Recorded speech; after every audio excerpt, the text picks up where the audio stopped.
শুভ দুপুর বন্ধুরা। আজ আমার দুপুরের লাঞ্চ রেসিপি তাদের সামনে শেয়ার করি। আছে পটল দিয়ে কিছুটা মাটন। তো আমি রান্না করে আর দেখাতে পারলাম না বন্ধুরা, কিন্তু পটল দিয়ে মাটন খুব ফেভারিট আমাদের বাড়িতে, বা বিশেষ করে আমাদের গ্রামগঞ্জের দিকে অত্যন্ত ফেভারিট এই জিনিসটা। তার সাথে আছে একটু মাটন কষা ঝোল। তো এই আমাদের আজকে লাঞ্চ রেসিপি। সাথে একটু আচারও থাকবে বন্ধুরা, কিন্তু আমি আর আপনাদের দেখাতে পারলাম না।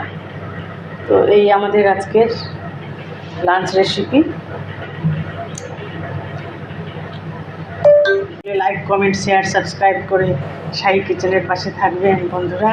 সকলে ভালো থাকবেন, সুস্থ থাকবেন। সাথে সাথে ভাতও হচ্ছে। ফ্রাইড রাইস দিয়ে শুধু হবে না বন্ধুরা, তাই কিছুটা ভাত করে ডালও করেছি। এই মুসুর ডালও এক ঝলক দেখিয়ে দিলাম। এইসব আজকের আমাদের দুপুরবেলার সব হচপচ রেসিপি বন্ধুরা।